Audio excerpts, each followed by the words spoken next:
প্রথমেই বলে রাখি, মুভিটি আপনাকে হয়তো খুব বেশি কাঁদাবে না, হয়তো অল্প স্বল্প কাঁদাবে, কারণ মুভি শুরুটা অনেক হাস্যরসের মধ্যে দিয়ে, অনেক এন্টারটেইনিং একটি মুভি। কিন্তু এই হাস্যরসের মধ্যেও এই সাধারণ গল্পটি আপনাকে এমন কিছু শিক্ষা দিবে যেটা হয়তো আপনার জীবনে চলার পথে কাজে লাগলেও লাগতে পারে। মুভির নাম হচ্ছে মিউজিক শপ মূর্তি। 2024 সালে মুক্তি পাওয়া একটি তেলেগু সিনেমা, যার IMDb রেটিং 8.1 আউট অফ 10। তো আর ইন্ট্রো না দিয়ে চলুন মুভির মূল গল্পে যাওয়া যায়।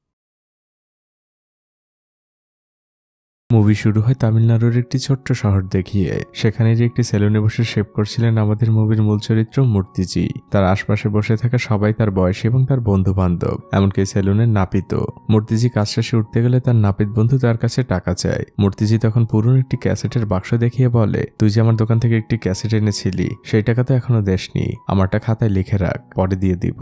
এরপর তিনি তার পুরনো স্কুটি নিয়ে চলে আসেন একটি মুদির দোকানে। এখান থেকে তিনি নিয়মিত বাজার করেন। বাজার শেষে তিনিও এই টাকাগুলো লিখে রাখতে বলেন। তখন দোকানদার বলে, তুই তো অলরেডি অনেক টাকাই বাকি নিয়েছিস। মূর্তিজি বুঝিয়ে বলে, এবারের মতো লিখে রাখ, হাতে টাকা আসলেই তোকে দিয়ে দিব। এরপর সে কাঁচা বাজার শেষ করে বাড়িতে ফিরে আসে। এই ভদ্রমহিলা হচ্ছেন মূর্তিজির ওয়াইফ জয়া। তিনি মূর্তিজিকে বকাঝকা শুরু করে দিয়েছেন। এই তোমার আসার সময় হলো, ঘড়িতে কয়টা বাজে দেখেছো?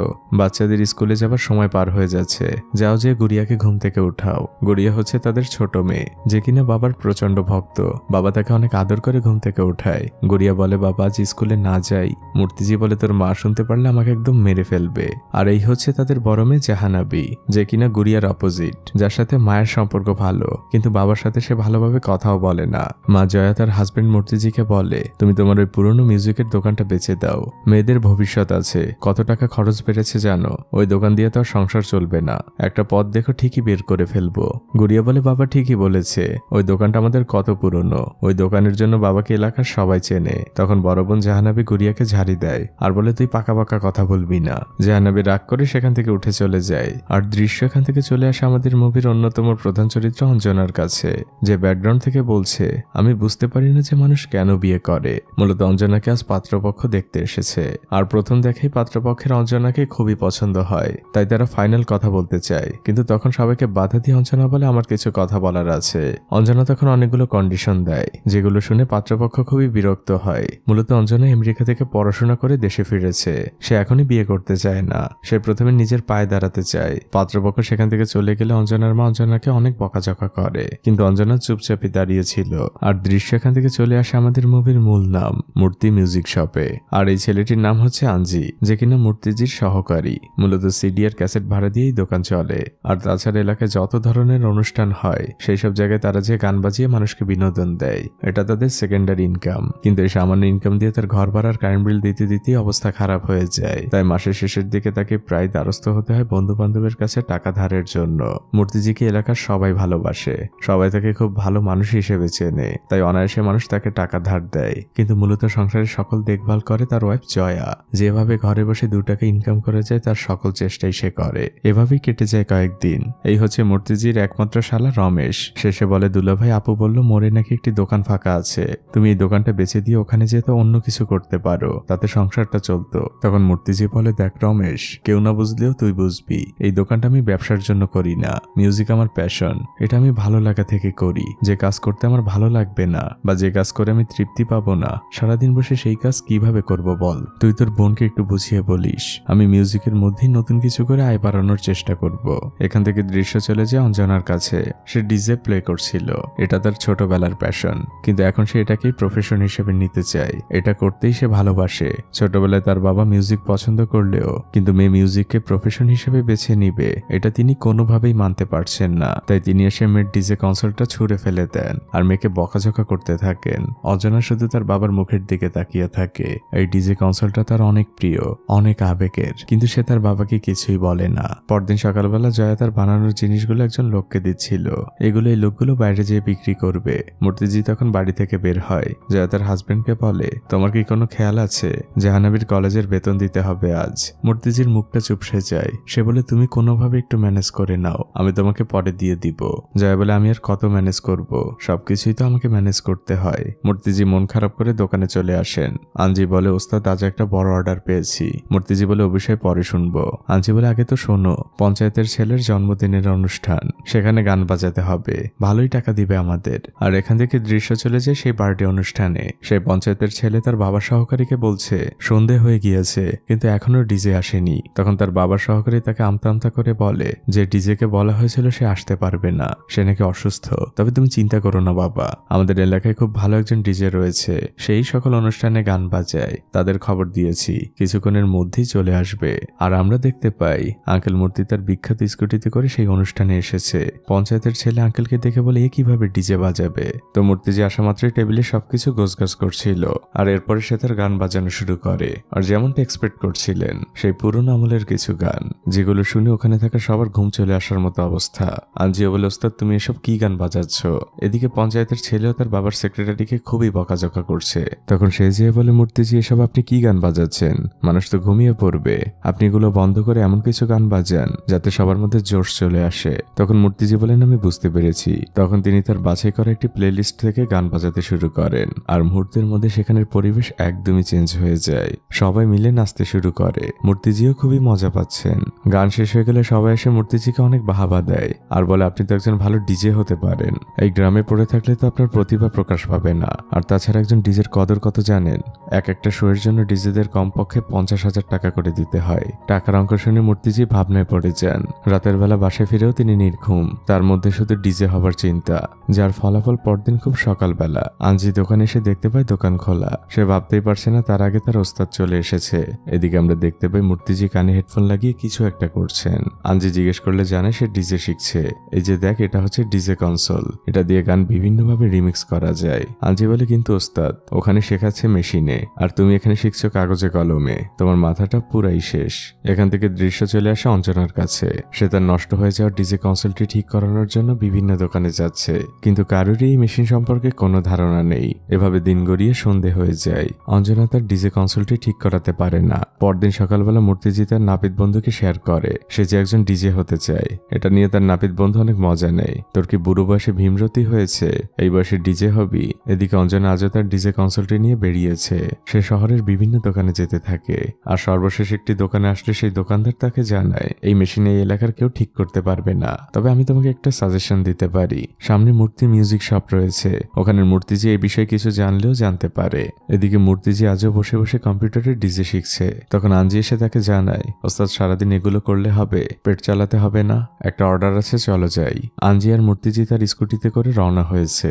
মূর্তিজি আঞ্জিকে বলে না রে আমাকে দিয়ে ডিজে হবে না, যতটা সহজ মনে করেছিলাম বিষয়টা ততটা সহজ না, অনেক কঠিন। আর তাছাড়া শিখতে হলে তেমন একটি ডিজে কনসোলও দরকার। দৃশ্য পরিবর্তন হয়, অঞ্জনা মূর্তি মিউজিক শপের সামনে এসেছে। ভেতরে তখন পুরোনো আমলের গান বাজছিল। আঞ্জি কাজ করছিল আর ওস্তাদ ঘুমাচ্ছিলেন। অঞ্জনা বুঝে যায় তার সময়টাই নষ্ট হয়েছে, সে সেখান থেকে বেরোতে যায়। তখন মূর্তিজি তাকে ডাক দেয় আর বলে বেটি তোমার কি প্রয়োজন। অঞ্জনা তখন ডিজে কনসোলটা টেবিলের উপরে রাখে আর বলে এটা ঠিক করাতে হবে। মূর্তিজির তো ডিজে কনসোল দেখে একদম চোখ কপালে উঠে যায়। অঞ্জনা বলে এটা কি জিনিস জানেন। মূর্তিজির সাথে সাথেই বলে দেয় ডিজে কনসোল। অঞ্জনা ইমপ্রেসড হয়, কেউ তো এই মেশিনটার নাম জানে। পাশে থাকা আঞ্জি তখন বলে ওসব আমরা ঠিক করতে পারি না, এই মেশিন তো জীবনের প্রথমেই দেখলাম। অঞ্জনা চলে যেতে চাইলে মূর্তিজি তাকে বলে আরে মা দাঁড়াও, এটা আমরা ঠিক করতে পারবো, তুমি আমাদের 2 দিন সময় দাও। সে আঞ্জিকেও চোখের ইশারা করে, আঞ্জিও তখন হ্যাঁ হ্যাঁ করতে থাকে। অঞ্জনা বলে ঠিক আছে 2 দিনের মধ্যে আপনারা এটা ঠিক করবেন, বিনিময়ে যত টাকা লাগে আমি দিব। মূর্তিজি বলে মা আমাদের টাকা চাই না, এর বিনিময়ে তুমি আমাকে এই মেশিনটা একটু চালানো শেখালেই হবে। অঞ্জনা বলে আপনার মাথা ঠিক আছে তো, এটা ডিজে মেশিন। অঞ্জনা রাগ করে সেখান থেকে তার মেশিনটি গুছিয়ে বের হয়ে যায়। তখনই তার মনে পড়ে সেই দোকানের মধ্যে অনেক পুরনো কিছু গানের ক্যাসেট দেখেছে। সে আবারও ভেতরে ঢোকে আর মূর্তিজিকে বলে ঠিক আছে একটা শর্তে শেখাতে পারি, যদি আপনি পেছনের ওই ক্যাসেটগুলো আমাকে দেন। তখন মূর্তিজি বলে আমি সরি বেটি, ওগুলো আমার কাছে ক্যাসেট না, ওগুলো আমার কাছে আবেগ, তোমার গান শুনতে ইচ্ছে হলে শুনতে পারো, কিন্তু ওগুলো আমি বিক্রি করব না। অঞ্জনা তখন ইমপ্রেসড হয়ে বলে আমি আপনাকে ডিজে শেখাবো, কারণ আপনার মিউজিকের প্রতি ভালোবাসা রয়েছে।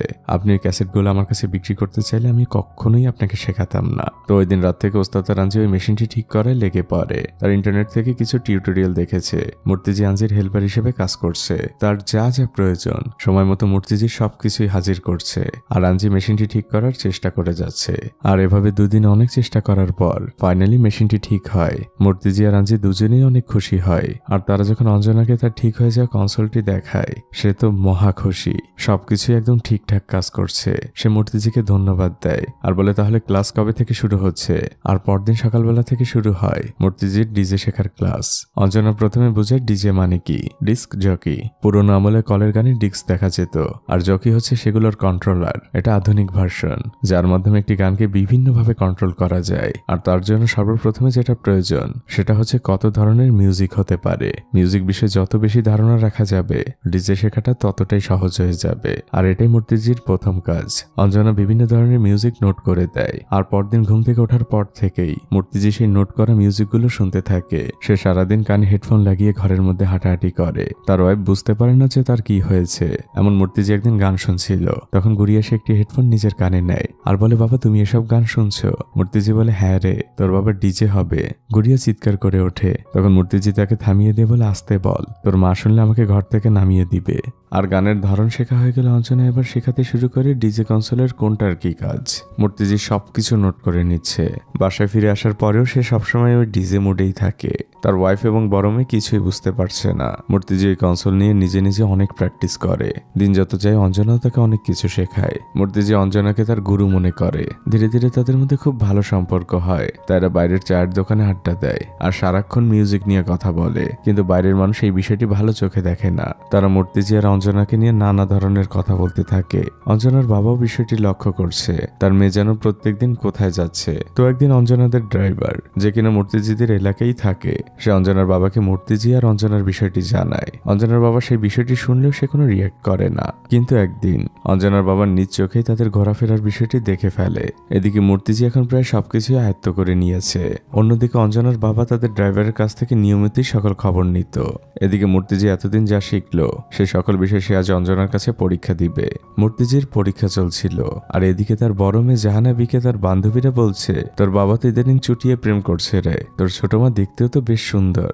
জাহানাবি কিছুই বুঝতে পারে না, তার কাছে খুবই অপমান বোধ হয়। সে ওই দিন বাসে ফিরে সেই রাগ তার মায়ের উপরে ঝাড়তে থাকে, তোমার জামাইকে সামলাও, বাইরে কি কি করে বেড়াচ্ছে তার কোনো খোঁজ রাখো। কিন্তু তার মায়ের বিষয়টি তেমন পাত্তা দেন না। পরদিন অঞ্জনা মূর্তিজিকে জিজ্ঞেস করে, আচ্ছা আপনার মেয়েরা যদি এমন ডিজে শিখতে চাইতো আপনি কি তাদের সাপোর্ট করতেন? মূর্তিজি বলেন, কেন না, শুধু এই কাজ কেন, পৃথিবীর যে কোনো ভালো কাজেই আমি তাদের সাপোর্ট করতাম। কথাটি শুনে অঞ্জনার কাছে খুবই ভালো লাগে। আর তখনই সেখানে এলাকার সবজি বিক্রেতা মহিলা আসে। সে মূর্তিজি আর অঞ্জনাকে দেখতে পায়, আর এই বিষয়টি নিয়ে সে যে মূর্তিজির ওয়াইফের কান ভারী করে। এবার মূর্তিজির ওয়াইফ জয়া একটু বিষয়টি সিরিয়াসলি নেয়। এদিকে মূর্তিজি আজ অঞ্জনাকে নিজের তৈরি করে একটি সম্পূর্ণ মিউজিক শোনায়। অঞ্জনা মন দিয়ে শোনে, কিন্তু মিউজিক শোনা শেষে সে মূর্তিজিকে বলে, মিউজিক তো ঠিকঠাক আছে, কিন্তু এর মধ্যে কেমন জানি কোনো প্রাণ নেই, তোমার নিজস্ব কিছু নেই। তুমি যদি পপুলার হতে চাও, এক্সট্রাঅর্ডিনারি কিছু করতে চাও, তাহলে তোমার একটা আলাদা স্টাইল বানাতে হবে। তুমি নতুন করে এমন একটা মিউজিক তৈরি করো যেটা শুনলেই যেন মনে হয় এটা তোমার সৃষ্টি।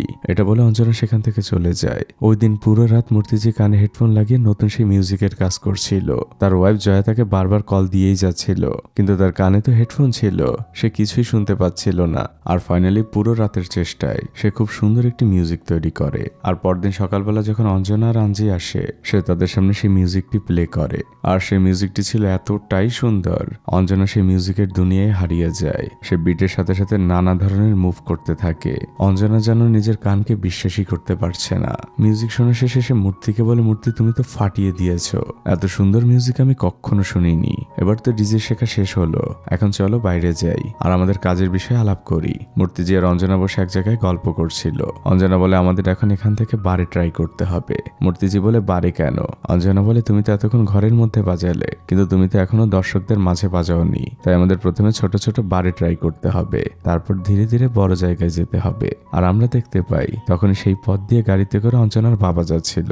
বাবা আর মেয়ে দুজন দুজনকে দেখে ফেলে। অঞ্জনা তার মুখ আড়াল করে মূর্তিজিকে বলে, এই যে বাবা এখন দেখে ফেললো, বাসায় যে আমাকে অনেক কথা শোনাবে, আমার আর এসব ভালো লাগে না। আজকের মতো আমাদের মিটিং এখানেই শেষ, আমাকে এখন বাসায় যেতে হবে। অঞ্জনা বাসার দিকে রওনা হয়। আর এদিকে মূর্তিজি যখন তার বাসায় ফিরে আসেন, পরিবারের সবাই তার জন্য অপেক্ষা করছিল, কিন্তু মূর্তিজি এতক্ষণেও তা খেয়াল করেননি। এবার তার ওয়াইফ জয়া তাকে বলতে শুরু করে, তুমি এই বয়সে কি শুরু করেছো? হাঁটুর বয়সে একটি মেয়ের সাথে ঘুরে বেড়াচ্ছ, প্রেম করছো। মূর্তিজি বলে, তুমি এসব কি বলছো? জয়া বলেন, আমি বলছি না, তোমার বড় মেয়েকে জিজ্ঞেস করে দেখো, ওর বান্ধবীরা এখন ওকে নিয়ে হাসাহাসি করে, তুমি যে প্রেম করছো এলাকার সবাই জানে। মূর্তিজি কথা হয়তো পাত্তা না দিয়ে বলেন, আরে আমি তো শুধুমাত্র অঞ্জনার কাছ থেকে ডিজে শিখছি, আর তোমরা এগুলোকে কি সব বানাচ্ছ? তিনি তিনি ঘরের ভেতরে যাচ্ছেন আর তার পিছু পিছু তার ওয়াইফ জয়া তাকে বলেই যাচ্ছে, সংসার কিভাবে চলে তোমার কোনো খোঁজ আছে?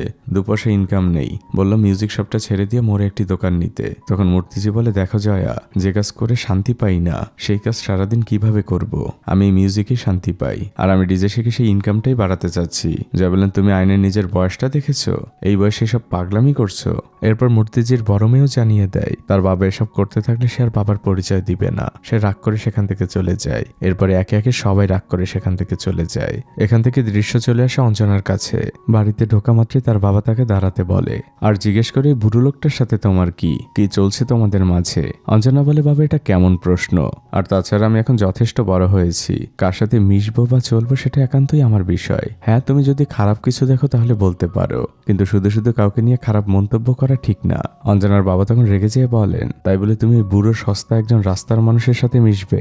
অঞ্জনাও এবার তার বাবাকে বলে, বাবা তুমি হয়তো ভালো ইউনিভার্সিটি থেকে অনেক ভালো ডিগ্রি নিয়েছো, কিন্তু ওই মানুষটার মতো হওনি। আমি যখন তাকে জিজ্ঞেস করেছিলাম তার মেয়েরা যদি আমার মতো ডিজে শিখতে চায় তাহলে কি করবে, সে কি উত্তর দিয়েছিল জানো? সে বলেছিল, আমার মেয়েরা যা শিখতে চায় আমি শেখাবো, যদি তার মধ্যে খারাপ কিছু না থাকে। তার হয়তো ভালো কোনো ইউনিভার্সিটির ডিগ্রি নেই, কিন্তু মানসিকতায় তোমার থেকে অনেক বেশি শিক্ষিত। আমার তো আফসোস হচ্ছে তুমি আমার বাবা না হয়ে সে আমার বাবা হলে ভালো হতো। এটা বলে অঞ্জনা চলে যেতে চায়। সে আবারও ফিরে আসে আর বলে, তুমি কি বলছিলে? তার সাথে আমার কি সম্পর্ক? একজন গুরু আর শিষ্যর মধ্যে যে সম্পর্ক, তার সাথে আমার সেই সম্পর্ক। দৃশ্য পরিবর্তন হয়। অঞ্জনা মূর্তিজির দোকানে আসে। সে এসে বলে, চলো মূর্তি, আজ একটি বারে যাব আর সেখানে আমরা ডিজে প্র্যাকটিস করব। মূর্তিজি বলে, না বেটি, আমার যাওয়া হবে না। অঞ্জনা বলে, কেন, কি হয়েছে? এরই মধ্যে ডিজের উপর অনীহা চলে এসেছে। মূর্তিজি বলে, না বেটি, আসলে বাইরের মানুষকে বোঝানো যায়, কিন্তু ঘরের মানুষগুলো যখন বুঝতে চায় না তখন আর তাদের বোঝানোর সাধ্য থাকে না। আমার ইচ্ছে ছিল ডিজে শেখার, শিখেছি, ইচ্ছে পূরণ হয়েছে। এই বিষয়টি এখানেই শেষ হোক, আর তুমিও তোমার বাবার কথা শোনো, সে যা করতে বলে তাই করো। অঞ্জনা তখন রেগে যেয়ে বলে, দেখো মূর্তি, আমি ভেবেছিলাম তোমার কাছে এটা প্যাশন, কিন্তু না, কিন্তু এই ডিজেটা আমার কাছে প্যাশন। তুমি এটা না করতেই চাইতে পারো, কিন্তু তাই বলে আমাকে জ্ঞান দিতে এসো না। এটা বলে অঞ্জনা সেখান থেকে রাগ করে চলে যায়। এর পরের দিনগুলো অঞ্জনা আর মূর্তিজির খুব খারাপ কাটতে থাকে। সারাদিন দুজনেই চুপচাপ। এই ডিজে নিয়ে তাদের অনেক আশা ছিল, তারা একটি স্বপ্নের মধ্যে ছিল, কিন্তু পরিবারের বাধায় কেউই তাদের কাঙ্ক্ষিত স্বপ্নকে ছুঁতে পারছে না। এভাবেই সময় যেতে থাকে। একদিন হঠাৎই অঞ্জনা এসে মূর্তিজিকে তার দোকান থেকে নিয়ে যায়, আর একটি জায়গায় এসে সে মূর্তিজিকে বলে, আচ্ছা মূর্তি, বুঝলাম ডিজেটা তোমার কাছে প্যাশন না, কিন্তু এটাকে তো ইনকামের মাধ্যম হিসেবে নিতে পারো। মূর্তিজি তখন বলেন, মিউজিকটা যে আমার কত ভালোবাসার সেটা আমি তোমাকে বোঝাতে পারবো না। ছোটবেলা থেকেই ইচ্ছে ছিল মিউজিক নিয়ে ক্যারিয়ার করার, তাই তো ওই মিউজিক শপ দেওয়া, কিন্তু ভালো কিছু করতে পারিনি। তুমি যখন আমাকে ডিজে শিখালে তখন মনের মধ্যে অনেক বড় একটি আশা বেঁধেছিল যে এবার নিজের প্যাশনটাকে অনেক দূর নিয়ে যাব, কিন্তু পরিবারের জন্য অনেক সময় অনেক কিছুই বিসর্জন দিতে হয়। এতক্ষণ চুপ থেকে এবার অঞ্জনা বলে, আমরা যখন কাউকে অনেক বেশি ভালোবাসি সেই ভালোবাসাটা একসময় আমাদের জন্য দেয়াল হয়ে দাঁড়ায়, আর সেই দেওয়াল আমাদের স্বাধীনতার গলা চেপে ধরে, আর এটাকেই আমরা পরিবার বলি। ঠিক আছে, ভালো থাকবেন। এটা বলে অঞ্জনা সেখান থেকে চলে যায়। আর এরপর সে যখন বাসায় ফিরে আসে সে দেখতে পায় তার ডিজে কনসোলটা আগুনে জ্বলছে, আর তার পাশে তার বাবা দাঁড়িয়ে আছে। অঞ্জনা একদম নিস্তব্ধ হয়ে যায়, কারণ এই কনসোলটা তার কতটা ভালোবাসার ছিল, কতটা পছন্দের ছিল এতক্ষণে নিশ্চয়ই আপনারা বুঝতে পেরেছেন। অঞ্জনার কিছু বলে না। দৃশ্য পরিবর্তন হয়। সকালবেলা মূর্তিজি তার স্কুটিটি পরিষ্কার করতে করতে জয়ান্টিকে বলছিল, আমি আমার দোকানটা বেচে দিব। এটা শুনে তো জয়ান্টি অনেক খুশি হয়ে যায়, কিন্তু তারপর মূর্তিজি বলেন, ওই টাকা দিয়ে আমি ডিজে শিখতে চাই। আর এটা শুনে আন্টি তো একদম রেগে মেগে একাকার। তিনি বলেন, তুমি এই বয়সে কি শুরু করেছো? তুমি দোকান বিক্রির টাকা দিয়ে ডিজে শিখবে? বুড়ো বয়সে তোমার ভীমরতি শুরু হয়েছে। দুজনের ঝগড়ার মাঝে সেখানে সিভিল ড্রেসে কয়েকজন পুলিশ কর্মকর্তা আসেন আর জিজ্ঞেস করেন এখানে মূর্তিজিকে। তখন আন্টি জিজ্ঞেস করেন, কি হয়েছে? পুলিশ বলে, মূর্তিজিকে আমাদের সাথে যেতে হবে। পুলিশরা মূর্তিজিকে ধরতে গেলে আন্টি বাধা হয়ে দাঁড়ান আর জিজ্ঞেস করেন, আগে বলুন তো উনি কি করেছে? তখন একজন পুলিশ কর্মকর্তা বলেন, একটি মেয়ে কিডন্যাপের পেছনে ওনার হাত রয়েছে, সেই সন্দেহে ওনাকে গ্রেপ্তার করছি, বাকিটা থানায় যেয়ে শুনবেন। মূর্তিজিকে থানায় নিয়ে আসা হয়। তার সাথে তার ওয়াইফ জয়া এবং তার শ্যালকও আসেন। এদিকে অঞ্জনার বাবা আগে থেকেই থানায় অপেক্ষা করছিল। অফিসার মূর্তিজিকে জিজ্ঞেস করেন, আপনার বয়স কত আর অঞ্জনার বয়স কত? মূর্তিজি বললে অফিসার তাকে বলে, এই বুড়ো বয়সে হাঁটুর বয়সে একটি মেয়ের সাথে এমনটা করছেন, লজ্জা করেন আপনার? মূর্তিজি বলে, আমি কি করেছি? সে আমার গুরু, আমার শিক্ষক, আমাকে ডিজে শিখায়। অঞ্জনার বাবা তখন রেগে বলেন, অফিসার এটা আমার এফআইআর, এই লোকটাই সবকিছুর জন্য দায়ী। তখন পেছন থেকে মূর্তিজির শ্যালক রমেশ বলে ওঠে, আপনার মেয়ে হারিয়েছে তাই বলে আমার দুলাভাই কিভাবে দায়ী হয়? তখন অঞ্জনার বাবা রেগে যেয়ে বলেন, এই লোকটাই সকল কিছুর জন্য দায়ী। সারাদিন দুইজন ঢ্যাং ঢ্যাং করে পুরো শহর ঘুরে বেড়াতো, এখানে সেখানে আড্ডা দিত, মানুষ তাদের নিয়ে কত কথাই বলতো, কিন্তু তাদের ঘোরা থামেনি। মূর্তিজি তখন ধীর গলায় অঞ্জনার বাবাকে বলে, ও তো আপনার মেয়ে, এভাবে বলবেন না প্লিজ, অনেক ভালো একজন মানুষ। অঞ্জনার বাবা আরো রেগে যায় আর বলে, আপনি ভালো মানুষ শেখাতে আসছেন? ও একটা পাড়ার মেয়ে, বস্তির মেয়ে হয়ে গিয়েছে আপনার সাথে মিশে।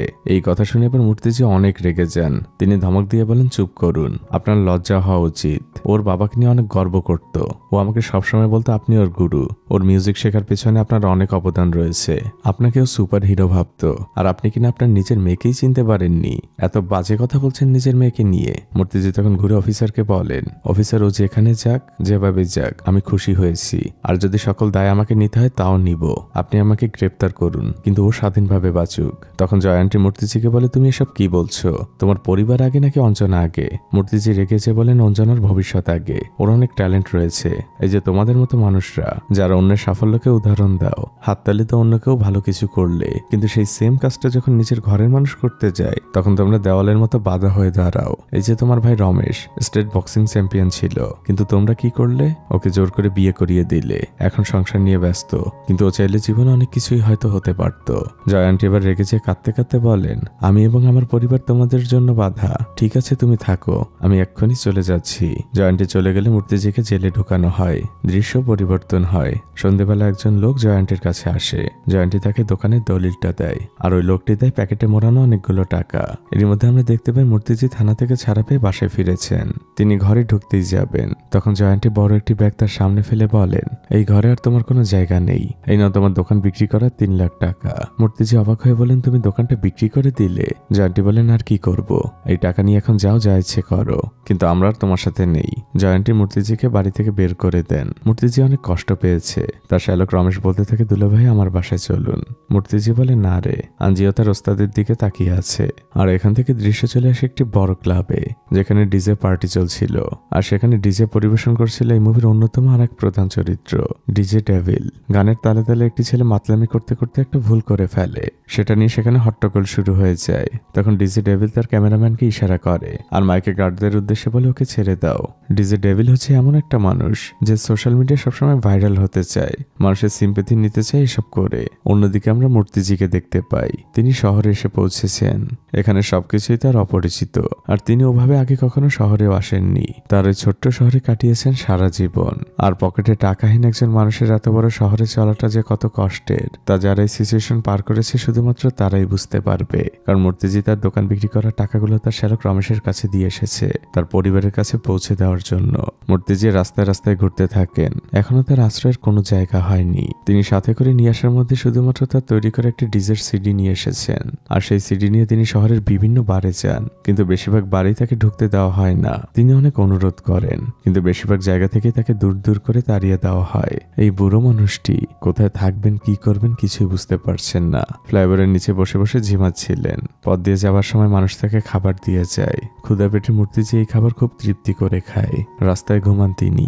আবার পরদিন সকাল হলে বিভিন্ন বারে যান। আজও তাকে ধাক্কা দিয়ে বের করতে গেলে একটি ছেলে বাধা দেয়। এই ছেলেটির নাম সারাত, সেই বাড়ি কাজ করে। সে গার্ডদের বলে, এই লোকটার সাথে এভাবে ব্যবহার করছো কেন?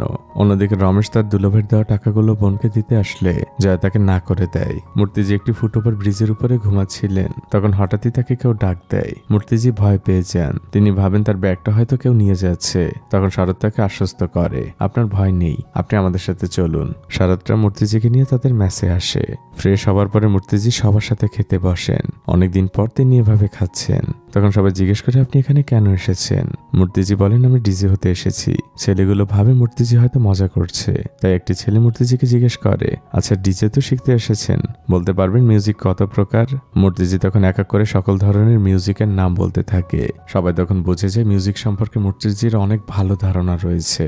শরৎ বলে, আমার বস অনেক ভালো একজন মানুষ, আমি আগামীকাল আপনাকে তার কাছে নিয়ে যাব, দেখি কিছু একটা করা যায় কিনা। পরদিন শরৎ মূর্তিজিকে নিয়ে তার বস জেমসের কাছে আসে। জেমস তখন তখন ল্যাপটপে কাজ করছিল। শরৎ বলে, বস, যার কথা আপনাকে বলেছিলাম। জেমস না তাকিয়ে বলে, কিচেনে কাজে লাগিয়ে দাও। মূর্তিজি তখন বলেন, স্যার, আমি ডিজের জন্য এসেছি। জেমস কিছুটা অবাক হয়ে যায় আর কাজ থামিয়ে বলে, ডিজে? তা কত বছর ধরে ডিজে বাজাচ্ছেন? মূর্তিজি বলে, স্যার, 3 মাস। জেমস বলে, এর আগে কখনো বাজিয়েছেন? মূর্তিজি গর্ব করে বলে, আমার এলাকার যত বিয়ে অনুষ্ঠান রয়েছে সব জায়গায় গান বাজাতে আমাকেই নেওয়া হতো। জেমস তখন তার সামনে থাকা ফাইলটি মূর্তিজিকে দেখিয়ে বলে, এখানে কমপক্ষে হলেও 20 জন ডিজের সিভি রয়েছে। তারা 7 থেকে 10 বছর ধরে ডিজে বাজাচ্ছে, আর আপনি কিনা মাত্র 3 মাস শিখে চলে আসলেন চাকরি করতে। দেখুন, আমি আপনার ইচ্ছাটাকে সম্মান করছি, কিন্তু আপনার বয়সটা কি দেখেছেন? মানুষ যদি আপনার সাথে ম্যাচ নাই করতে পারে তাহলে আপনার ডিজে শুনবে কি? মূর্তিজি তখন খুব উৎসাহ নিয়ে বলেন, স্যার, প্লিজ আমার সিডিটা একবার শুনে দেখুন, আমি আপনার বারের নাম একদম উজ্জ্বল করে দিব। জেমস বলে, এটাই তো সমস্যা, এটা ক্লাব, বার না। দেখুন মূর্তিজি, আপনি যদি আমার ক্লাবে অন্য কোনো কাজ করতে চান আমি সেই ব্যবস্থা আপনাকে করে দিব, কিন্তু ডিজে না। মূর্তিজি মন খারাপ করে বলে, ধন্যবাদ, ওনারা তো সবাই দুর্ব্যবহার করে তাড়িয়ে দিয়েছে। আপনি যে আমার সাথে এতটা ভালো ব্যবহার করলেন এজন্যই আমি আপনার কাছে কৃতজ্ঞ। এভাবে কেটে যায় আরো কয়েকটা দিন। মূর্তিজি শরৎদের মেসেই থাকেন। শরৎ ফোনে কথা বলছিল, সে যে ক্লাবে চাকরি করে সেখানে আজ বড় একটি পার্টি রয়েছে, কিন্তু সমস্যা হচ্ছে সেখানে তার একটি ছেলে আজ আসতে পারবে না। শরৎ তখন অনেক দ্বিধা নিয়ে মূর্তিজিকে বলে, আজ আমার একটি কর্মী আসবে না, আপনি কি আজ তার জায়গায় একটু কষ্ট করে ওয়েটারের কাজ করতে পারবেন? এতে আমার অনেক উপকার হতো। এ কথা শুনে মূর্তিজির মুখটা চুপসে যায়। এই বয়সে এসে শেষমেশ তাকে ওয়েটারের কাজ করতে হবে। শরৎ বিষয়টা বুঝতে পেরে মূর্তিজিকে বলে, আজ ক্লাবে কি আসবে জানেন? ডিজে ডেভিল, এই শহরের নাম করা ডিজে। আপনি সেখানে গেলে তার সাথে দেখা করারও সুযোগ পাবেন, সেই সাথে আপনি আপনার গানগুলো শোনালেন। এই কথা শোনার পরে মূর্তিজি খুশি হয়ে যান। তিনি তো এমনই একটি সুযোগের অপেক্ষায় আছেন। দৃশ্য পরিবর্তন হয়। ক্লাবে পার্টি চলছিল। ডিজে ডেভিল তার ডিজে দিয়ে সবাইকে মাতাচ্ছিল। মূর্তিজিও সুন্দরভাবে ওয়েটারের কাজ করে চলছিল। কাজ শেষে তিনি দূরে দাঁড়িয়ে মিউজিক শুনছিলেন। তখন শরৎ তার পাশে এসে দাঁড়ায়। মূর্তিজি বলে, শরৎ, আমি কি এত সুন্দর করে ডিজে বাজাতে পারবো? শরৎ বলে, না। তখন মূর্তিজির মনটা খারাপ হয়ে যায়। তখন শরৎ বলে, আপনি এর থেকেও ভালো বাজাতে পারবেন। প্রোগ্রাম শেষে সবাই ডিজে ডেভিলের অটোগ্রাফ নিতে ব্যস্ত। সেই লাইনে মূর্তিজিও আছেন। মূর্তিজি ডিজে ডেভিলকে দেখা মাত্রই তার হাতে একটি সিডি নিয়ে বলেন, স্যার, আমিও আপনার মতো ডিজে হতে চাই। এখানে আমার কিছু গানের কালেকশন রয়েছে। ডিজে ডেভিল সাথে সাথে তার ক্যামেরাম্যানকে ইশারা করে আর মূর্তিজিকে অ্যাপ্রিসিয়েট করে। তারপর তারা একটা আলাদা কক্ষে যায়। সেখানে যে ডিজে ডেভিল তার ক্যামেরাম্যানকে ক্যামেরা অফ করতে বলে, আর এবার দেখা যায় তার আসল রূপ। সে মূর্তিজিকে তুই তুকারি করতে থাকে, তোর এত বড় সাহস, তুই আমার মতো ডিজে হতে চাস? বয়সটা দেখেছিস? আর ডিজেকে তুই কি মনে করিস? ওয়েটার আছিস, ওয়েটারই থাক, ডিজে হওয়ার স্বপ্ন দেখিস না। ডিজে ডেভিল ওই সিডিটা মূর্তিজির মুখের উপর ছুরি দিয়ে সেখান থেকে চলে যায়। ওই দিন রাতের বেলা মূর্তিজি অনেক ভাবে, ডিজে ডেভিলের কথাই হয়তো ঠিক, তাকে দিয়ে আসলে কিছুই হবে না। মনটাকে একটু ভালো করার জন্য সে তার ছোট মেয়ে গুড়িয়াকে লুকিয়ে লুকিয়ে ফোন করে। এই একটা মানুষ মূর্তিজিকে সবসময় সাপোর্ট করে, কিন্তু গুড়িয়াও তার মায়ের ভয়ে বাবার সাথে বেশিক্ষণ কথা বলতে পারে না। ফোন রেখে দিলে মূর্তিজি মনে মনে সিদ্ধান্ত নেয় সে আর এই শহরে থাকবে না, অনেক হয়েছে, এখন সে গ্রামে ফিরে যাবে। তিনি সবকিছুই গোছগাছ করছিলেন, কিন্তু হঠাৎই তখন তার মনে পড়ে যায় অঞ্জনার কথা। অঞ্জনা তাকে বলেছিল, এই পৃথিবীতে যারা বড় হয়েছে তাদের কারো পথই সহজ ছিল না, প্রত্যেকের পেছনে অনেক কষ্টের গল্প রয়েছে। মূর্তিজি নিজের মনের মধ্যে আত্মবিশ্বাস জাগান। তিনি আবারও থেকে যাওয়ার সিদ্ধান্ত নেন, কিন্তু এই শহরে টিকে থাকতে হলে তাকে তো কিছু একটা করতে হবে। তাই তিনি পরদিন জেমসের বাড়ি আসে জেমসের সাথে কথা বলার জন্য। জেমস মূর্তিজিকে দেখে বলে, আপনি এখনো এই শহরে রয়ে গিয়েছেন? মূর্তিজি বলে, আজ হোক কাল হোক যেতে তো হবেই, আর কয়েকটা দিন না হয় চেষ্টা করে যাই। তবে স্যার, আমি আপনার কাছে ডিজের সুযোগ পেতে আসিনি, আপনি আমাকে কাজের কথা বলেছিলেন। যদি আপনি আমাকে আপনার ক্লাবে একটি কাজ দিতেন আমার অনেক উপকার হতো।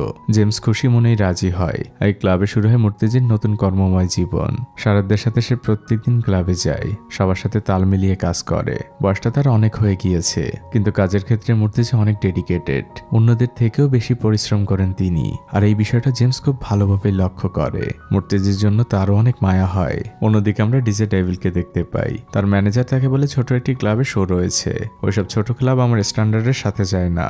ম্যানেজার বলে, কিন্তু আমাদের তো চুক্তি রয়েছে, তুমি এক কাজ করো, আমরা কোনোভাবে সেখানে উপস্থিত হই, তারপর কোনো একটা গন্ডগোল পাকিয়ে সেখান থেকে চলে আসবো। দৃশ্যখান থেকে চলে আসে জেমসের কাছে। শরৎ সহ আরো কয়েকজন তার কাছে এসেছে। তাদের একজন স্টাফের বার্থডে, তাই তারা জেমসকে ইনভাইট করে। তখন জেমস তাদের বলে, আমার অনেক ইচ্ছে ছিল, কিন্তু আসলে আমার জরুরি কিছু কাজ আছে, তোমরা বার্থডে সেলিব্রেট করো and wish you all the best. পরের দৃশ্যেই দেখা যায় শরৎরা যে ব্যাচেলার বাসায় থাকে তার সাথে আজ একটি পার্টির আয়োজন করা হয়েছে। সেখানে হোটেল স্টাফ থেকে তাদের পরিচিত সকল বন্ধু বান্ধব এসেছে। ব্যাচেলার পার্টি যেমন হয় আর কি। মূর্তিজি সবার মধ্যে খাবার ডিস্ট্রিবিউট করছিল। সবাই যে যার মতো করে আড্ডায় ব্যস্ত। হঠাৎই একজন বলে ওঠে, পার্টির সবকিছু একদমই পারফেক্ট আছে, শুধু একটা জিনিস মিসিং, সেটা হচ্ছে ডিজে। ডিজে হলে পার্টিটা একদম জমে যেত। তখন শরৎ বলে আছে তো। মূর্তিজিও অবাক হয়ে বলে ডিজে আছে? শরৎ মুস্কি হেসে বলে হ্যাঁ, আপনি আছেন না। ব্যাস, ডিজে কনসোল আনা হয়। মূর্তিজি সবকিছু সেটিং করছিল আর ধীরে ধীরে সাউন্ড টেস্ট করছিল, কিন্তু তখন ওখানের কেউই বোঝেনি মূর্তিজি আসলে কোন লেভেলের ডিজে। হঠাৎই মূর্তিজি ফুল স্পিডে ডিজে বাজাতে শুরু করে। সবার মুখ একদম হা হয়ে গিয়েছে। গানের তালে তালে চারদিক মেতে উঠেছে। শুধু ওই বিল্ডিং কেন, আশপাশে যত বিল্ডিং ছিল সবাই ছাদে উঠে এসেছে আর সবাই গানের তালে তালে একসাথেই নাচছে। মুহূর্তের মধ্যে পুরো কলোনিটা একটা ডিজে মঞ্চ হয়ে গিয়েছে। ডিজে বাজানো শেষ হয়, সবাই মূর্তিজিকে খুবই অ্যাপ্রিসিয়েট করে। দৃশ্য পরিবর্তন হয়। ডেভিলের ম্যানেজার ডেভিলকে বলছে আজ সন্ধ্যায় একটি ছোট ক্লাবে প্রোগ্রাম রয়েছে, কিন্তু ডিজে ডেভিল এখন আর কোনো ছোট ক্লাবে পারফর্ম করতে চায় না। তাই ম্যানেজার বলে তুমি চিন্তা করো না, আমরা তো জানি আমরা যে কি করব, ঝামেলা পাকিয়ে চলে আসবো। এদিকে দৃশ্য চলে আসে জেমসের ক্লাবে। সে তার সকল স্টাফকে ডেকেছে আর সে সবার উদ্দেশ্যে বলছে আজ সন্ধ্যায় আমাদের ক্লাবে কি আসবে জানো? এই শহরের সব থেকে বড় ডিজে, ডিজে ডেভিল। নামটা তো মূর্তিজির পরিচিত, তিনি বুঝতে পারেন। এদিকে ডিজে ডেভিল যখন প্রোগ্রামে আসছিল তখন তার ক্যামেরাম্যান বলে স্যার আমার একটু ছুটি দরকার, আমার বোনের বিয়ে। কিন্তু ডেভিল মুখের উপরই বলে দেয় কোনো ছুটি টুটি হবে না, যেতে হলে চাকরি ছেড়ে দিয়ে যা। ক্যামেরাম্যান মনে মনে অনেক কষ্ট পায়। ডিজে ডেভিল পৌঁছে গিয়েছে ক্লাবে। জেমস তাকে সাদরে আমন্ত্রণ জানায় আর বলে তুমি উপরে যেয়ে রেস্ট নাও, আমি তোমার জন্য ঠান্ডা পাঠাচ্ছি। জেমস উপরের দিকে যাচ্ছিল, তখনই সে মূর্তিজিকে দেখে আর দেখা মাত্রই চিনতে পারে। বলতে থাকে তোমার নামটা মনে পড়ছে না। ও হ্যাঁ, মূর্তি। জেমস মূর্তিজির কাঁধে হাত রাখে আর তাকে নিয়েই উপরে আসে। আর উপরে এসে সে বলতে থাকে এখন তো বুঝেছো, এটাই তোমার যোগ্যতা। ডিজে হওয়ার স্বপ্ন অনেকেই দেখে, কিন্তু বাস্তবতা হচ্ছে তুমি। সবাই চাইলে ডিজে হতে পারে না। ডেভিল মূর্তিজিকে অনেক অপমান করছিল। তখন সেখানে শরৎ আসে। সে ওই কথাগুলো শুনছিল। মূর্তিজি মাথা নিচু করে আছেন, কিন্তু শরতের আর সহ্য হয় না। সে বলে আরে নালায়েক, তোর থেকে উনি 1000 গুণ ভালো বাজায়, শুধু সুযোগটা পাচ্ছে না। তুই তো শুধু গান মিক্সিং করে নিজেকে ডিজে মনে করিস। সত্যিকার ট্যালেন্ট আছে ওনার মধ্যে। ওনার বয়সটা দেখেছিস? এই বয়সে যে সাহস দেখিয়েছেন উনি, তুই তো ওই বয়সে কল্পনাও করতে পারতি না। আর যদি কখন উনি সুযোগ পায় তখন প্রমাণ করে দিবে উনি তোর থেকে কত ভালো মিউজিক বোঝে, কত ভালো বাজায়। এটা শুনে ডিজে ডেভিল অনেক খেপে যায়। দুজনের মধ্যে হাতাহাতি শুরু হয়। তখন সেখানে জেমস আসে আর জিজ্ঞেস করে কি হয়েছে। ডিজে ডেভিল বলে শো ক্যান্সেল। কন্টাকে ভালো করেই লেখা ছিল আমার উপরে যদি কোনো আক্রমণ হয় তাহলে আমি চাইলে শো ক্যান্সেল করতে পারি। জেমস তখন বলে তোর এই বদনামের কথা আমি আগেই শুনেছি, তুই যেমন ইচ্ছে করে ক্যান্সেল করিস। ভেবেছিলাম মূর্তিজিকে আরো কয়েকদিন পরে সুযোগ দিব সবার জন্য আকর্ষণ হিসেবে, কিন্তু না, আজকেই তাকে সুযোগ দিব। ডিজে ডেভিল তখন তাচ্ছিল্য করে বলে তোমার কি মনে হয় এই যে নিচে যত দর্শক তোমার ক্লাবে এসেছে, ডিজে ডেভিল এসেছে দেখে এখানে এসেছে? জেমস বলে তাহলে ওয়েট কর, একটু পরেই বুঝতে পারবি। ডেভিলও মজা পায়, সেভাবে কমেডিটার দেখেই যায়। এদিকে মূর্তিজি কিছুই বুঝতে পারছেন না। জেমস মূর্তিজিকে আলাদা ডেকে নেয় আর বলে আমি জানি আপনি খুব ভালো বাজান, আপনি সত্যিকারের একজন ট্যালেন্ট। মূর্তিজি বলে স্যার কিন্তু আপনি কিভাবে বুঝলেন? তখন জেমস বলে ওই দিন আমি তোমাদের কলোনিতে গিয়েছিলাম, তোমার মিউজিক আমি শুনেছি, কি অপরূপ সে মিউজিক। আমি নিজেও একজন ডিজে, তাই আমি খুব ভালোভাবেই ওই দিন বুঝতে পেরেছিলাম তুমি আমাদের থেকে অনেক উপরের লেভেলের। ওটা তোমার রিয়েল ট্যালেন্ট, তোমার প্যাশন। আমার বিশ্বাস তুমি পারবে। মূর্তিজি ভরসা পায়। জেমস যে এবার মঞ্চে উঠে সবার উদ্দেশ্যে ঘোষণা করছে দেখুন একটি ব্যাড নিউজ, ডিজে ডেভিলের আসার কথা ছিল কিন্তু উনি আসতে পারবেন না। তখন ওখানে থাকা উপস্থিত দর্শকদের মন খারাপ হয়ে যায়। তারা সবাই বলতে থাকে নো নো, ডিজে ডেভিল তো উপরেই বসা ছিল। সেও মনে মনে খুশি হচ্ছিল কারণ দর্শকরা তাকেই চাচ্ছে। এবার জেমস ঘোষণা করে তবে আজ আপনাদের মাঝে শহরের অন্যতম এক ডিজেকে নিয়ে এসেছি। আমি আপনাদের কথা দিচ্ছি সে ডিজে ডেভিলের থেকে অনেক ভালো ডিজে, আপনারা আরো বেশি এনজয় করবেন। লেটস ওয়েলকাম ডিজে মূর্তি। মূর্তিজি একদম প্রফেশনাল লুকে মাস্ক পরে সেখানে উপস্থিত, তার মুখটা দেখা যাচ্ছে না। জেমস পরিচয় করিয়ে দেয় আর সবাইকে বলে ওনাকে হাততালি দিয়ে ওয়েলকাম করুন। ডিজে ডেভিলও মজা পাচ্ছে। সে তার ক্যামেরাম্যানকেও নির্দেশ দিয়েছে কমেডিটা রেকর্ড কর। জেমস চলে যায়। মূর্তিজি দাঁড়িয়ে আছে। তার শুধু তখন অঞ্জনার কথাগুলো মনে পড়ছে। যে জিনিসটা আপনার প্যাশন, মনে রাখবেন সেই জিনিসটা আপনি সব থেকে ভালোভাবে করতে পারবেন। শুধু একটা জিনিস ভুলে যাবেন, আপনার বয়সটা কত, না হলে আপনি সামনে আগাতে পারবেন না। মূর্তিজি সাউন্ড ঠিক করছে, টুনটুন করে মিউজিকও বাজাচ্ছে, কিন্তু উপস্থিত দর্শকদের একদমই পছন্দ হচ্ছে না। তারা বারবারই নো নো বলছে। এদিকে এতক্ষণে জেমসেরও ভয় লাগছে মূর্তিজি কি আসলেই পারবে। আর ঠিক তখনই স্লো ট্র্যাক থেকে মিউজিক নিয়ে যাওয়া হয় একদম হাইতে। ব্যাস শুরু হয়ে যায় মূল মিউজিক, যেটা 1 সেকেন্ডের মধ্যে ওখানের ভাইবটা একদমই চেঞ্জ করে দেয়। মিউজিকের তালে তালে সবাই মেতে ওঠে। মিউজিকের বিট এবং কম্বিনেশনটা ছিল এতটাই জোস যে ওখানে থাকার প্রত্যেকে নিজেকে হারিয়ে ফেলেছে, এমনকি ডিজে ডেভিলেরও তাল উঠে গিয়েছে। সেও মিউজিকের সাথে সাথে মুখ নাড়াচ্ছে। জেমস দূর থেকে তাকে টিটকিরি করতে ভোলে না। ডিজে ডেভিল তখন রাগ করে সেখান থেকে উঠে চলে যায়। এভাবে বেশ কিছুক্ষণ মিউজিক চলে। তখন হঠাৎই জেমস এসে থামিয়ে দেয়, কিন্তু দর্শকরা তখন বারবারই বলতে থাকে ওয়ান্স মোর ওয়ান্স মোর। তখন জেমস সবাইকে শান্ত করে, বলে উনি এই শহরে অনেক দিনই আছেন, আপনারা এখন থেকে নিয়মিতই মিউজিক শুনতে পাবেন। জেমস মূর্তিজিকে মাস্ক খুলতে বলে, কিন্তু মূর্তিজি বলে স্যার এটা কি বলছেন? জেমস বলে কিচ্ছু হবে না, আপনি খুলুন। মূর্তিজি তার মাস্ক খোলে। উপস্থিত দর্শক সবাই ও বলে চিৎকার করে ওঠে। তারা কেউই ভাবেনি যে একজন বয়স্ক লোক ডিজে বাজাচ্ছে। এবার জেমস সবার উদ্দেশ্যে বলে, আমি জানি আপনারা কি চিন্তা করছেন, কিন্তু তার মিউজিককে তার বয়স দিয়ে বিচার করবেন না। আপনারা জানেন উনি কত ভালো বাজান, তাই সবাই ওনাকে হাততালি দিয়ে অ্যাপ্রিসিয়েট করুন। সবাই খুশি মনে ডিজে মূর্তিকে অ্যাকসেপ্ট করে নেয়। শুরু হয় মূর্তিজির নতুন অধ্যায়। পুরো সোশ্যাল মিডিয়া এখন মূর্তিজি ভাইরাল, আর রাতারাতি সে এখন এই শহরের সব থেকে পপুলার ডিজে। বিভিন্ন ক্লাবে ডিজে বাজান। তার ছোট মেয়ে গুড়িয়া তার মাকে বলে, মা দেখো বাবা কত ফেমাস হয়ে গিয়েছে, কত ভালো মিউজিক বাজায়। কিন্তু মূর্তিজির ওয়াইফের কোনো আগ্রহ নেই।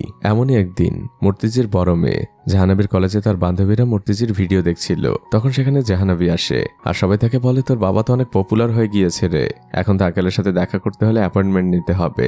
তোর বাবা আসলে আমাদের সাথে একটি সেলফি তুলে দিস। জাহানাবী দেখে, কিন্তু সে কিছুই বলে না। সে রাগ করে সেখান থেকে চলে যায়। এদিকে আমরা দেখতে পাই ডিজে ডেভিলে সে ক্যামেরাম্যান চাকরি ছেড়ে দিয়েছে, আর সে অনলাইনে ডেভিলকে একদম এক্সপোজ করে দেয়। ডেভিল যে ক্যামেরার সামনে একরকম আর পেছনে আর একরকম, আর তাছাড়া মূর্তিজির সাথে যে সে খারাপ ব্যবহার করেছে সেই সব ফুটেজ সে লিক করে দেয়, যেগুলো সে গোপনে ভিডিও করে রেখেছিল। মুহূর্তে সে ভিডিও ভাইরাল হয়ে যায়। ডিজে ডেভিলের ম্যানেজার তাকে দেখায়। ডেভিল তার ক্যামেরাম্যানকে গালমন্দ করতে থাকে। এখান থেকে ঘটনা চলে আসে খুব পপুলার একটি টিভি শো ইন্সপায়ারিং স্টোরিজ নামের একটি টিভি সেটে। সেখানের উপস্থাপক বলছিলেন, আমি তো এখানে বসে অনেক মানুষের ইন্টারভিউ নিয়েছি, তবে আজ যাকে নিয়ে এসেছি সে একদমই আলাদা, অনেক ইন্সপায়ারিং, বিশেষ করে বর্তমান যুগের বাচ্চাদের জন্য। চেষ্টা থাকলে যে কোনো বয়সে যে কোনো কিছুই করা সম্ভব, তিনি তার বাস্তব উদাহরণ। লেটস ওয়েলকাম মিস্টার ডিজে মূর্তি। সবাই হাততালি দেয়। অন্যদিকে দেখানো হচ্ছিল এই প্রোগ্রামটি মূর্তিজির পরিচিত সবাই কোথায় কিভাবে বসে দেখছিল। এবার উপস্থাপক প্রশ্ন করতে শুরু করেন, আচ্ছা মূর্তিজি, আমরা তো ডিজে বলতে মনে করি এমন একজনকে যে ভারী ভারী পোশাক, দামি দামি শিকলের মতো গয়না পরে থাকবে আর এক অদ্ভুত অঙ্গভঙ্গি করবে, কিন্তু আপনাকে তো দেখতে একদমই আলাদা। মূর্তিজি বলে, আমারও তাই ধারণা ছিল, অনেকে বলেছেও, কিন্তু আমার এভাবেই থাকতে ভালো লাগে। এই প্রোগ্রাম ডিজে ডেভিলও দেখছিল। সে তার ম্যানেজারকে বলে, শালা এমন কথা বলে মানুষের সিম্প্যাথি নেওয়ার চেষ্টা করছে। এবার উপস্থাপক বলেন, আচ্ছা মূর্তিজি, এবার ডিজে ডেভিল সম্পর্কে বলুন। তিনি তো এতদিন নাম্বার 1 ডিজে ছিল, এখন তো আপনি টপকে তার উপরে চলে এসেছেন। তখন মূর্তিজি খুব বিনয়ের সাথে বলেন, আমি কাউকে টপকাইনি আর কাউকে পেছনেও ফেলিনি। ডিজে ডেভিল নিঃসন্দেহে অনেক ভালো একজন ডিজে, তার মধ্যে অনেক ট্যালেন্ট আছে। দেখুন, মানুষ হিসেবে আমাদের অনেক ভুল ত্রুটি থাকতেই পারে, কিন্তু তাই বলে কখনোই একজন আর্টিস্টের আর্টকে অসম্মান করা উচিত না। সে একজন প্রতিভাবান ডিজে। ডিজে ডেভিল যখন এই কথাগুলো শুনছিল, তার ভেতরের ভুলটা তখন ভেঙে যায়। সে বুঝেছে মূর্তিজি আসলেই একজন ভালো মানুষ। এবার উপস্থাপক বলেন, আপনি তো গ্রাম থেকে শহরে এসেছেন, তা এমন এক অদ্ভুত পেশা বেছে নেওয়ার পেছনের কারণ কি? মূর্তিজি বলেন, যদি সত্যি বলতে চাই তাহলে হচ্ছে টাকা। আমি চাচ্ছিলাম কোনোভাবে ফ্যামিলিকে সাপোর্ট করতে। উপস্থাপক বলেন, সে বিষয়ে কি আপনি সফল হয়েছেন? মূর্তিজি বলেন, হ্যাঁ, এখন ভালো ইনকাম করছি, সেদিক দিয়ে আমি সফল, কিন্তু অনেক দিক দিয়ে এখনো সফল না। উপস্থাপক এবার বলেন, এবার আপনার কাছ থেকে সেই মানুষটি সম্পর্কে জানতে চাই যে আপনার ডিজে হওয়ার পেছনে সব থেকে বড় ইন্সপায়ারেশন। প্রশ্ন শুনে মূর্তিজির মাথায় শুধু অঞ্জনার কথা ঘুরছে। সে অনেক কিছু চিন্তা করছে। উপস্থাপক তাকে ডাক দিয়ে বাস্তবতায় ফিরিয়ে নিয়ে আসে। তখন মূর্তিজি বলতে শুরু করেন, আমার ইন্সপায়ারেশন হচ্ছে আমার গুরু অঞ্জনা। অঞ্জনার কথা শুনে টিভি দেখতে থাকা তার বাবা মাও অনেক চমকে ওঠেন। মূর্তিজি বলতে শুরু করেন, অঞ্জনা এমনই এক ট্যালেন্টেড মেয়ে যার স্বপ্ন ছিল ডিজে হবার। অনেক লড়াই করেছে সেই ডিজে হওয়ার পেছনে, কিন্তু শেষ পর্যন্ত তার পরিবার মেনে নেয়নি।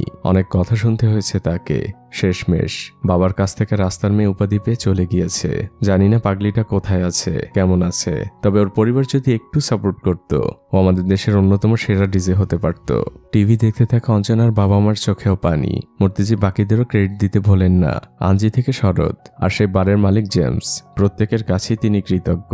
উপস্থাপক এবার বলেন, এতক্ষণ তো অনেক ইন্সপায়ারেশন মানুষের কথা শুনলাম, এবার আপনার কাছ থেকে আপনার পরিবারের কথা শুনতে চাই। মূর্তিজির ওয়াইফও আর চোখে মাঝে মাঝেই প্রোগ্রামটি দেখছিল। মূর্তিজি এবার বলতে শুরু করে, হ্যাঁ এবার পরিবারের কথায় আসা যাক। আমিও সবাইকে বলতে চাই, এতক্ষণ তো শুনলেন আমার ডিজে হবার পেছনের গল্প, কিন্তু এর আগেও আমার একটা জীবন ছিল। আমি একদম বড় শহর না হলেও ছোটখাটো একটি শহরে বাস করতাম। সেখানেই আমার একটি পুরনো ক্যাসেটের দোকান ছিল। ইন্টারনেট আসার আগে সেই দোকানটি খুব ভালোই চলতো, কিন্তু যখন থেকে ইন্টারনেট আসলো বিক্রি একদমই কমে গেল। কোনো মাসে তো বহনীয় হতো না, মাঝে মাঝে দোকান ভাড়া দিতে পারতাম না। কিন্তু কি জানেন, তখন আমার সংসারটা দিব্যি চলে যেত, আর তার পেছনে অবদান ছিল আমার ওয়াইফের। আমাকে কখনো সংসার নিয়ে চিন্তাই করতে হয়নি। কেন জানেন, আমার স্ত্রী জয়া সে বাসায় আচার বানাতো, নিমকি বানাতো, আর সেগুলো বানিয়ে বানিয়ে বাড়ি বাড়ি বিক্রি করত। শীত গ্রীষ্ম বর্ষা সবসময় ওকে দেখতাম ব্যস্ত। এভাবেই আমার সংসারটা চলে যেত।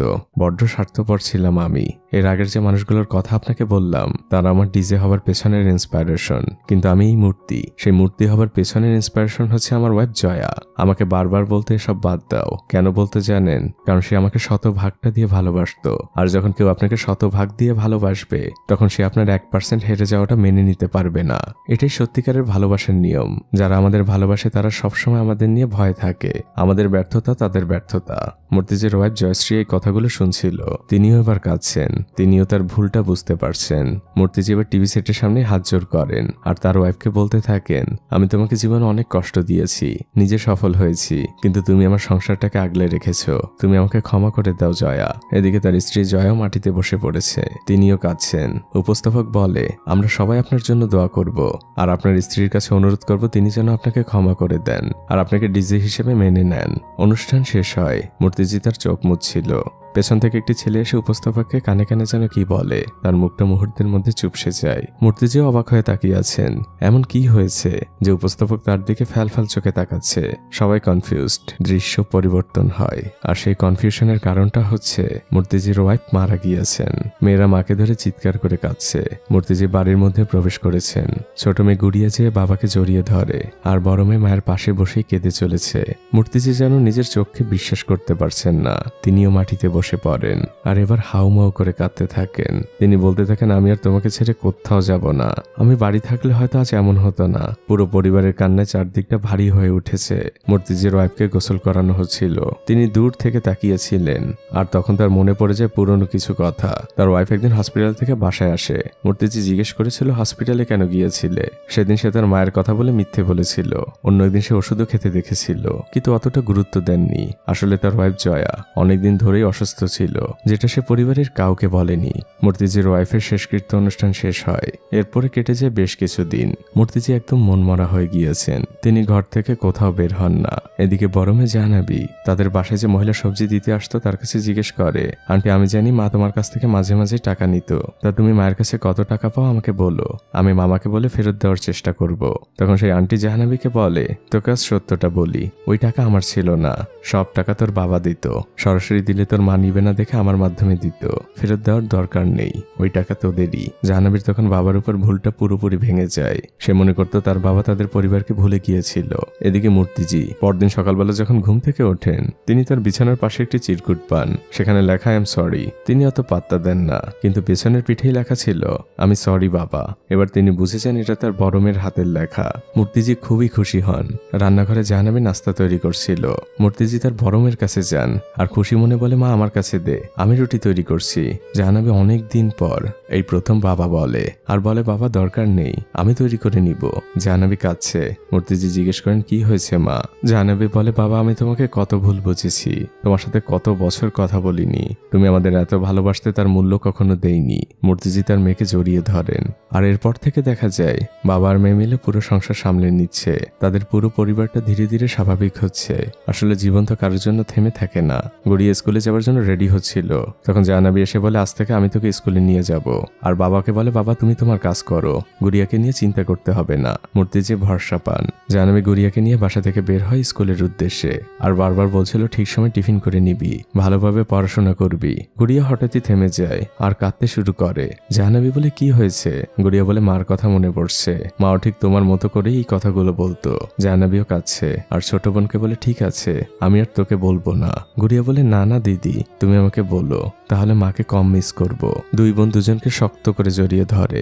এভাবে কেটেছে আরো বেশ কয়েকটা দিন। শহর থেকে জেমস মূর্তিজিকে ফোন করে আর বলে মূর্তিজি আর কতদিন বাড়িতে থাকবেন? এই শহরে এখন আপনার অনেক ডিমান্ড, সবাই আপনার মিউজিক শুনতে চায়। মূর্তিজি বলে আমি আর আসবো না, আমি গেলে আমার মেয়েরা এখানে একা হয়ে যাবে, আমি বাকিটা জীবন ওদেরকে নিয়ে এখানেই থাকবো। জেমস বলে ঠিক আছে, আপনি যেটা ভালো মনে করবেন, কিন্তু যদি কখনো আসতে চান জাস্ট একটা ফোন করবেন।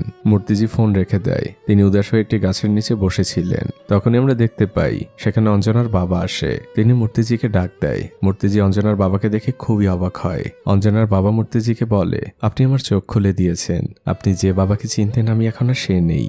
আপনার ওই অনুষ্ঠান আমার চিন্তাধারাকে বদলে দিয়েছে। আমি এখন বুঝতে পারছি যে আমি কত বড় ভুল করেছিলাম, কিন্তু আপনাকে ধন্যবাদ। আমি শুধু আমার মেয়েকে একটি মেইল করেছিলাম, সাথে সাথে ও রিপ্লাই করেছে। মূর্তিজি খুবই অবাক হয়ে যায়। আপনি অঞ্জনার খোঁজ পেয়েছেন? কেমন আছে ও? কোথায় আছে? অঞ্জনার বাবা বলে, আপনি কথা বলতে চান? মূর্তিজি বলে, অবশ্যই। অঞ্জনার বাবা হাতের ইশারায় দেখিয়ে দেয়। তখন দূর থেকে আমরা দেখতে পাই অঞ্জনা গাড়ি থেকে নামছে। দৃশ্য পরিবর্তন হয়। মূর্তিজি আর অঞ্জনা একটি নদীর পাড়ে বসে আছে। মূর্তিজি অঞ্জনাকে জিজ্ঞেস করে, তুমি কি পাগল? এতটা বছর কেউ যোগাযোগবিহীন থাকে? তোমার পরিবার আমি সবাই কত চিন্তা করেছি। অঞ্জনা বলে, ও কিছু না, জীবনে কিছু করতে গেলে কিছু হারাতে হয়। আমি এখন ভালোই আছি, মুম্বাইয়ের বড় বড় ক্লাবে ডিজে বাজাচ্ছি। আর আমি এটাও জানি তুমিও এখন একজন বড় ডিজে। খোঁজ খবর আমি সবই রাখি, শুধু ইচ্ছে করেই তোমাদের সাথে যোগাযোগ করতাম না। তা মূর্তিজি, এখন আপনার প্ল্যান কি? মূর্তিজি বলে, কোনো প্ল্যান নেই, এখন যেমন আছি তেমনই। অঞ্জনা বলে, তাহলে ডিজের কি হবে? মূর্তিজি বলে, কি আর হবে, যেহেতু আমার ওয়াইফ এবং পরিবার পছন্দ করতো না, তাই ওটা নিয়ে আর চিন্তা করছি না। অঞ্জনা তখন বলে, আপনার ওয়াইফ পছন্দ করতো না মানে? আপনি চলে যাবার পর তার সাথে আমার কথা হয়েছিল, তাকে আমি বুঝিয়েছিলাম সে আসলে আপনাকে নিয়ে ভয় পেত, কিন্তু আমার বোঝানোতে তার ভুলটা ভাঙে এবং সে তখন আপনাকে সাপোর্ট করেছিল। কিন্তু আপনাকে মুখ ফুটে বলতে পারবে না, কারণ আপনি যদি মনে করেন আপনার টাকার জন্য সে এমন করছে, তাহলে তার নিজের কাছে অনেক ছোট মনে হবে। এই কথা শুনে মূর্তিজি একদম কান্না করে দেয়। সে বলতে থাকে, জয় আমার ডিজে বাজানো পছন্দ করত। দৃশ্য পরিবর্তন হয়। মূর্তিজির পরিবারের সবাই একত্রিত হয়েছে। বড় মেয়ে তার বাবাকে বলছে, বাবা মা তোমাকে সাপোর্ট করত, আমরাও সাপোর্ট করতাম, কিন্তু আমরা মুখ ফুটে তোমাকে বলিনি। এখন বাবা তুমি সবকিছুই জানো, আর আমরা সবাই তোমাকে সাপোর্ট করছি। তার শ্যালক এসে বলে, দুলাভাই আপনি শহরে যান, আমি তো আছি ওদের জন্য। সবার অনুরোধ আর মূর্তিজি ফেলতে পারেন না। দৃশ্য পরিবর্তন হয়। আজ মূর্তিজি শহরে ফিরে যাবেন। সবাই থেকে বিদায় দিচ্ছে। তিনি এসে অঞ্জনার সামনে দাঁড়ান আর তার সামনে হাত জোর করে কৃতজ্ঞতা প্রকাশ করতে থাকে। তুমি না থাকলে অনেক কিছুই সম্ভব হতো না, তুমি আমার বেস্ট শিক্ষক। অঞ্জনা কাঁদছে। সে মূর্তিজিকে জড়িয়ে ধরে আর বলে, আপনি আমার বেস্ট স্টুডেন্ট। মূর্তিজি এবার তার মেয়েদের কাছ থেকে বিদায় নিয়ে গাড়িতে উঠে যায়। তখন সেদিনের ঘটনা দেখানো হয়। মূর্তিজির ওয়াইফ জয়া ওই দিন প্রোগ্রাম শেষে অনেক কাঁদছিলেন। তার কাছে বড্ড অপরাধ বোধ হচ্ছিল।